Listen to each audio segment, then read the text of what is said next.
What's going on, guys? Real quick before we start this video, I want to shout out Fort Worth Barber Supply for bringing me out to Amarillo, Texas. We're gonna be out there, Amarillo, Texas. It's gonna be a class full of gems. I promise you, it's gonna be worth all your time, all your money. 2023 gonna be different for you. We're gonna give you tools. We're gonna give you an amazing class. So make sure you pull up for that. If you want tickets, there'll be a link in the description below, or you can go to my Instagram and the link will be in my bio. And we're about to get started, but I just want to let you guys know, for some reason, my microphone was not working. It was not on, and so it's not gonna be a live voiceover. We're going back to the old school, back to the voiceover, and so I'm gonna try to explain this cut as best as I can. So let's go ahead, let's get started on this video. All right, so this is Kevin. Kevin came, I believe, all the way from New York City, Long Island. We did the consultation, and immediately I'm like, man, this is gonna be a tough one because of his hair, man. Like, you know, he's got that coarse, straight, dark, dense hair, which is great in terms of guys like this don't go bald, really, you know, like they don't recede and nothing like that. So he's got a lot of hair. Honestly, I think that the haircut that he's choosing for himself is probably gonna look pretty good for him. So it's already 90% there as far as the look, but we gotta trim it. We gotta make it look refined and groomed. The steps that we're gonna go through: first, I'm gonna cut the top. I gotta cut the top. As I was explaining in the video, when I was doing the haircut,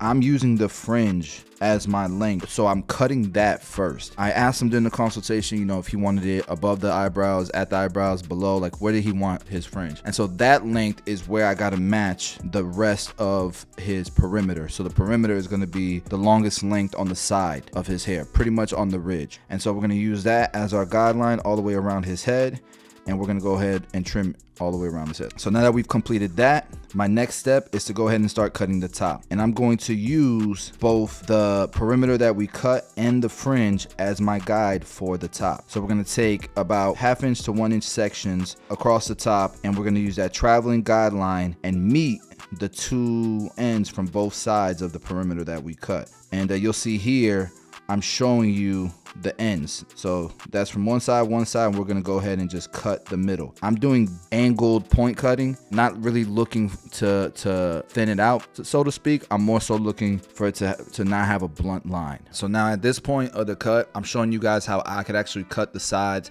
and smoothen that guideline that you see that was created by doing block graduation. I can soften that up and then I can cut the length down behind the ears, around the side, around the nape, around the temple area with just scissor over comb. But he specifically told me he wanted a number 4. So we're gonna run that number 4 all the way around, and then from that number 4, making sure it's nice and even, it's an actual number 4, there's going to be a guideline, right? And that's gonna be my guideline that tells me that's where I need to create that graduation, that transition from that number 4 to the length that he wanted, because he wanted to keep bulk around the parietal ridge. So that's what we're trying to do here. After that number 4, we went ahead, we started doing scissor over comb to soften up that ridge, and there's still a little bit of a line, still some refining to do, but it gets the majority of the job done. And real quick, I gotta shout out Tomb 45 clay. This is indestructible clay by Tomb 45, the GOAT clay, only available on Amazon. And the reason why we've done that is by design. Eventually it will be available in stores and on our website, but we're trying to make this the top selling clay on Amazon. And in order to do that, we need y'all's support. If you do cop one and you write us a review, man, that would help us immensely. Imagine having the top selling clay owned by a barber brand. That would be dope. I'm going ahead, I'm applying that clay while the hair is damp, because I want it to start to dry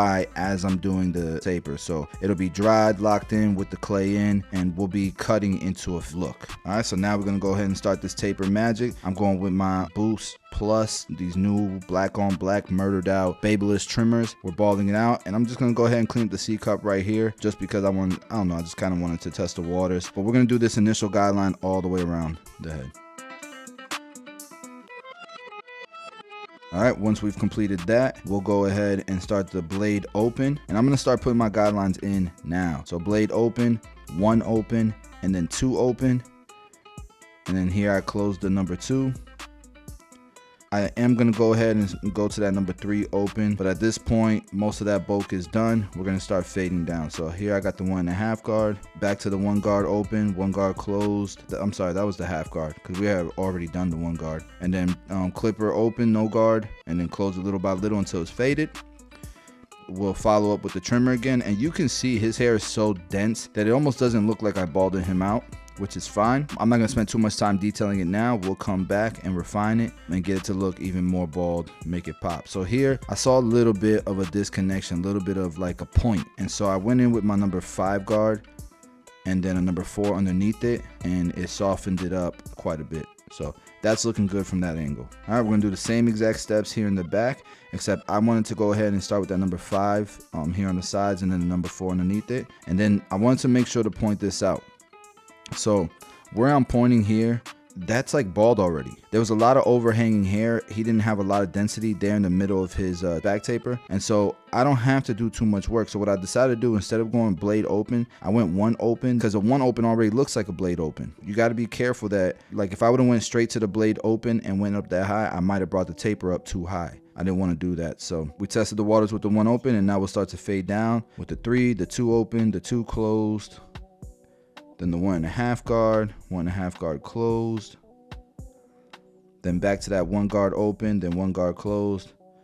Now we have the half guard open, half guard closed, and this is where we can start to finish the taper out with no guard, blade open. And honestly, I'm just focusing on the corners here, on the sides of the taper. I don't really have to do the middle that much, because the middle already looks bald. Why? Because there's not a lot of hair growing there. There's not a lot of density growing there, right? So there's something to learn. So we're gonna do the same steps here on this side. I'm gonna stay quiet for a little bit and let you guys follow along.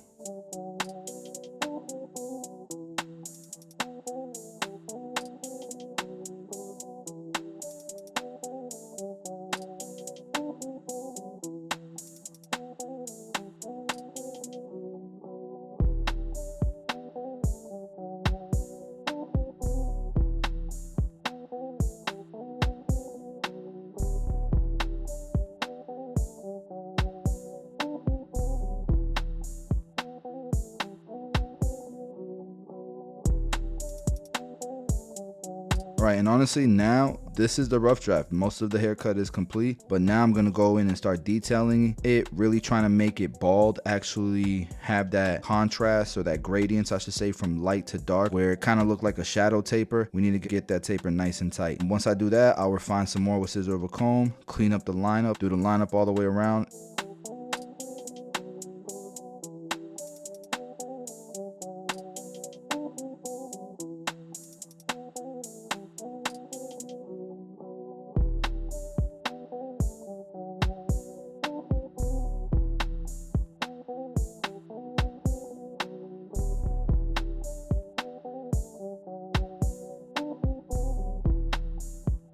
Now I feel like that taper looks a lot better.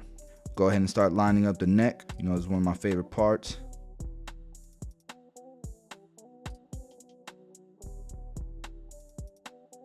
Behind the ears, being careful not to raise it too high. And then here, this technique, I saw a little bit of a ridge. I decided to try going with the grain to soften it up. It did okay, but we just went ahead, grabbed that number 5 guard, and we just went a little bit higher with it, and I think that helped out. So now we'll refine the taper here on the sides.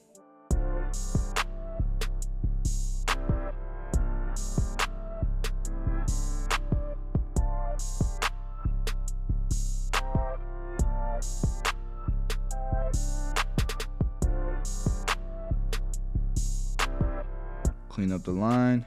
Where I really wanted to do was clean up this taper, make it look nicer. And you can see I almost redid the taper, created new guidelines. I just wanted to look a little bit more gradient.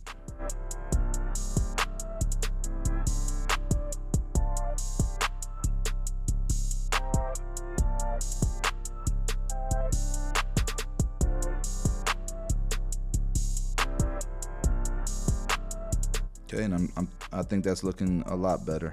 All right, now we're gonna use the razor here, get that C cup nice and sharp, clean up around the ears. Here, I nicked them just a little bit, not really. I mean, I don't know if this counts as nicks. Not really, it's not nicks. And then I always follow up with the shaver behind the neck just to give it some extra longevity, the haircut. And then we will style it a little bit better. And then you guys saw the before. And now let's look at the after. Guys, that's it for today, man. That's all I got. Unfortunately, we won't have an extended version of this like I planned on the Tomb 45 Academy because my microphone wasn't working. But I hope you enjoyed the video. I hope it gave you tons of value. And look out for the upcoming vlogs and more content, guys. Have a good one.